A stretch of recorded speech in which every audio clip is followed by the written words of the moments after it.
नमस्कार, मेरा नाम प्रशांत कुमार है और प्रथम लीगल के एक और यूट्यूब वीडियो में मैं आपका बहुत बहुत स्वागत करता हूं। आज के इस वीडियो में हम लोग समझेंगे कि पूरी दुनिया में शेयर बाज़ार की शुरुआत कैसे हुई थी और साथ ही साथ भारत में शेयर बाज़ार की शुरुआत कैसे हुई थी उसके बारे में भी जानेंगे। सबसे पहले जानते हैं कि दुनिया में शेयर बाज़ार की शुरुआत कैसे हुई। अभी से करीब 600-700 साल पहले जब बहुत सारे क्षेत्रों के बारे में, बहुत सारे देशों के बारे में दुनिया के बाकी लोगों को पता नहीं था, उस ज़माने में बहुत ऐसे लोग हुआ करते थे जिनके पास बड़े-बड़े जहाज़ होते थे।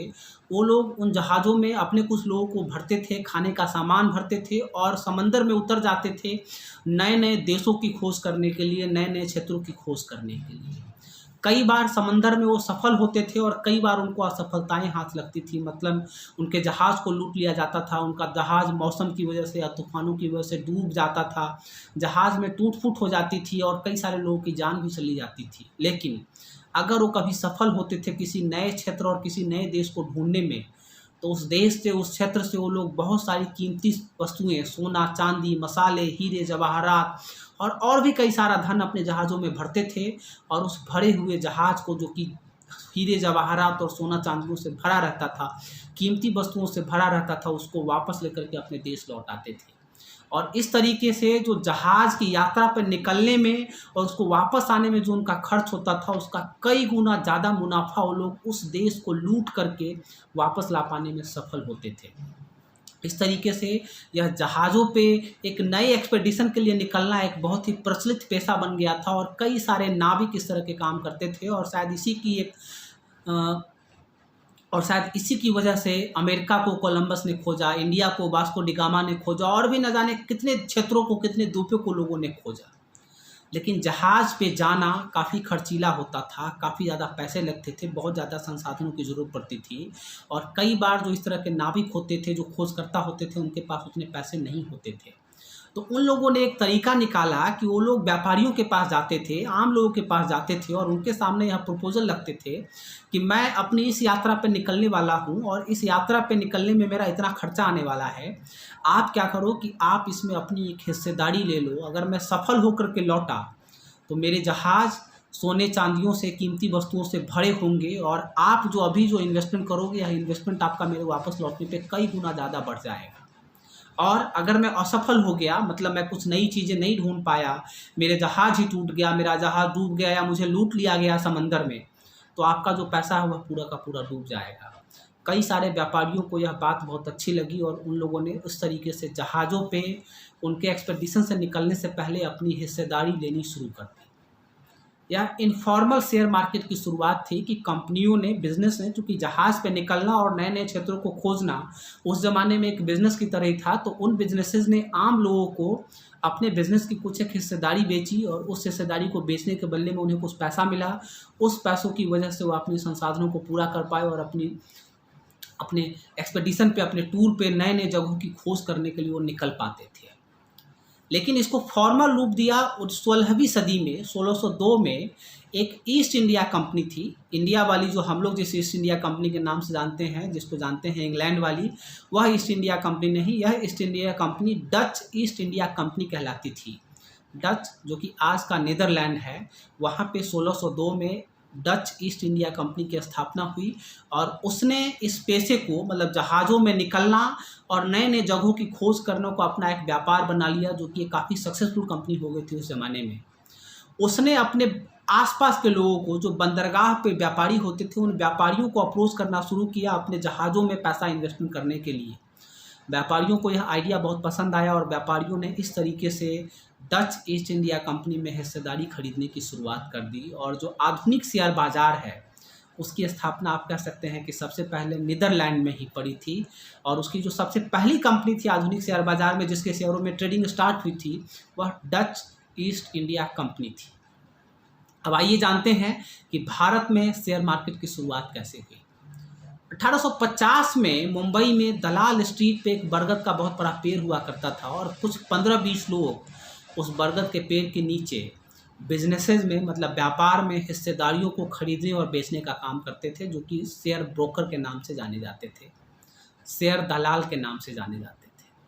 उन 20 लोगों ने उसी बरगद के पेड़ के नीचे से शुरुआत की और 1875 में, जो कि जैसे जैसे लोग नए नए लोग जुड़ते चले गए तो उनको हर बार उनके साथ प्रॉब्लम होती थी कि धीरे धीरे 15 लोग से 20 लोग हुए, 20 लोग से 25 लोग हुए, 30 लोग 40 लोग हुए। तो जब ज़्यादा लोग जुड़ने चले गए, ज़्यादा लोगों ने जब शेयर दलाली का काम करना शुरू किया तो उनको बार बार नए नए जगहों पे जाना पड़ता था, उनको नई नई जगह ढूंढनी पड़ती थी क्योंकि पुरानी जगह कम पड़ जाती थी। खैर 1875 में उन सभी लोगों ने, उन 20 लोगों ने मिलकर के एक एसोसिएशन बनाया जिसका नाम दिया उन्होंने the native share and stock broking association. आज का जो बॉम्बे स्टॉक एक्सचेंज है इसको सबसे पहले the native stock and share broking association के नाम से ही जाना जाता था। 1928 में यह एक बड़ा बिजनेस हो गया, काफ़ी सारे लोग इससे जुड़ गए, एसोसिएशन में भी काफ़ी सारा पैसा इकट्ठा हो गया। एसोसिएशन ने और भी कई सारे शेयर दलालों को अपना मेंबर बनाया और उन लोगों से मेंबरशिप फीस ली। तो सब लोगों ने 1928 में आज का जो बॉम्बे स्टॉक एक्सचेंज की जो अब बड़ी ऊंची सी बिल्डिंग देखते हैं जिसमें आपको डिस्प्ले पे शेयरों के, कंपनीज के शेयर्स के दाम ग्रीन और रेड लाइटों में दिखते हैं, तो 1928 में उस बिल्डिंग की स्थापना की गई थी। और उसी जगह पे जहाँ पे आज BSE का बिल्डिंग है, बॉम्बे स्टॉक एक्सचेंज की बिल्डिंग है, 1928 में उसकी शुरुआत की गई थी। 1957 में बॉम्बे स्टॉक एक्सचेंज को भारत सरकार से मान्यता मिल गई और 1957 में भारत सरकार ने बॉम्बे स्टॉक एक्सचेंज को मान्यता देने के साथ ही जो आज का आधुनिक शेयर बाजार है उसके फॉर्म में आप देखते हैं। बॉम्बे स्टॉक एक्सचेंज एशिया का, जी हाँ भारत का नहीं, एशिया का सबसे पुराना और सबसे पहला स्टॉक एक्सचेंज है जहाँ पे फॉर्मल तरीके से शेयर मार्केट में बिजनेसेस में हिस्सेदारी को खरीदने और बेचने का काम की शुरुआत की गई थी। और तब से लेकर के आज तक इस बाज़ार ने लाखों लोगों को अमीर बनाया है और लाखों लोगों की इसने जेबें भी ढीली कर दी। 1850 में जब इस टाइम पे इंडिया में ब्रिटिशर्स का शासन हुआ करता था तो उन लोगों ने कंपनीज एक्ट 1850 को पास किया था और कंपनीज एक्ट 1850 को इम्प्लीमेंट किया था, जिसके बाद से ज्वाइंट स्टॉक कंपनी, जो आज की जो आधुनिक कंपनीज आप देखते हैं, private limited company, public limited company, उस तरह की कंपनीज का बनाना, फॉर्मेशन करना संभव हो पाया था। उसके बाद से शेयर मार्केट में कई सारे लोग इंटरेस्टेड हो गए थे और चूंकि शेयरों की खरीद बिक्री उस 1850 वाले कंपनीज एक्ट के आने के बाद से ज़्यादा इफेक्टिव तरीके से और ज़्यादा ईजी तरीके से होनी शुरू हो गई थी।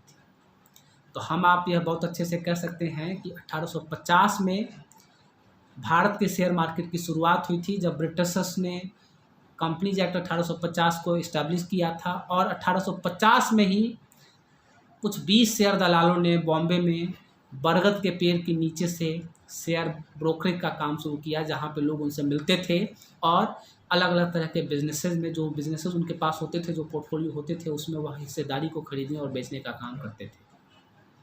इस तरीके से बॉम्बे स्टॉक एक्सचेंज की शुरुआत की है। आज जो आप बिल्डिंग देखते हैं वहाँ पे कभी एक बरगद का पेड़ हुआ करता था और उसी बरगद के पेड़ के नीचे शेयर बाजार की शुरुआत हुई थी भारत में। अभी भारत में बॉम्बे स्टॉक एक्सचेंज के अलावा नेशनल स्टॉक एक्सचेंज भी एक प्रमुख स्टॉक एक्सचेंज है। नेशनल स्टॉक एक्सचेंज और BSE के अलावा भी भारत में और भी करीब 19 स्टॉक एक्सचेंजेस हुआ करते थे, जैसे कि Delhi stock exchange, Ludhiana stock exchange, Bangalore stock exchange, Kolkata stock exchange. लेकिन सेबी ने अभी 4-5 साल पहले जो दूसरे बॉम्बे स्टॉक एक्सचेंज और नेशनल स्टॉक एक्सचेंज के अलावा जो भी स्टॉक एक्सचेंजेज हैं उनकी मान्यता रद्द कर दी थी और अब वो स्टॉक एक्सचेंज में ट्रेडिंग नहीं हो पाती है, वह केवल नाम की कंपनी है। और उसमें से कई सारे स्टॉक एक्सचेंजेस ने अपने बिजनेसेस को बदल भी लिया है। कई सारे लोग registrar and share transfer agent हो गए हैं, कई सारे लोग सिक्योरिटीज़ मार्केट से ही रिलेटेड दूसरी तरह के इंटरमीडिएरी बन गए हैं। और आज भारत में केवल 2 ही स्टॉक एक्सचेंज हैं जहाँ पे ट्रेडिंग पॉसिबल होती है। इक्विटी में, खास करके कैश सेगमेंट में, अगर आप कमोडिटीज़ की बात करेंगे तो MCX में भी ट्रेडिंग होती है, लेकिन अगर आप शेयर्स की बात करें, बॉन्ड्स की बात करें और अलग तरह के किसी और तरह के सिक्योरिटीज़ की अगर बात करें तो यह ट्रेडिंग केवल बॉम्बे स्टॉक एक्सचेंज और नेशनल स्टॉक एक्सचेंज में ही होती है। पूरी दुनिया में शेयर मार्केट आज करीब करीब $70 ट्रिलियन का कारोबार है। 70 ट्रिलियन की ट्रेडिंग होती है पूरी दुनिया में स्टॉक एक्सचेंजेस में। और दुनिया का फॉरेक्स ट्रेडिंग के बाद से स्टॉक ट्रेडिंग, मतलब इक्विटी मार्केट में ट्रेडिंग, शेयर बाज़ार दुनिया का सबसे बड़ा फाइनेंशियल बाज़ार है, फाइनेंशियल मार्केट है। फॉरेक्स ट्रेडिंग के बाद इसका ही नंबर आता है। मैं उम्मीद करता हूं कि आपको यह आज का वीडियो इन्फॉर्मेटिव लगा होगा। अगर इन्फॉर्मेटिव लगा है तो आप इस वीडियो को लाइक कीजिए, अपने दोस्तों के साथ शेयर कीजिए और अब तक अगर आपने मेरे चैनल को सब्सक्राइब नहीं किया है तो आप प्लीज़ इसको सब्सक्राइब कर दीजिए और सब्सक्रिप्शन के बगल में ही नोटिफिकेशन वाला बटन है, आप उसको भी प्रेस कर दीजिए। आज करीब 2 हफ्ते के बाद वीडियो लेकर के आया हूँ, क्योंकि बीच में कुछ प्रॉब्लम्स थी, तबीयत ठीक नहीं थी। आज के लिए इतना ही। बहुत बहुत धन्यवाद। नमस्कार।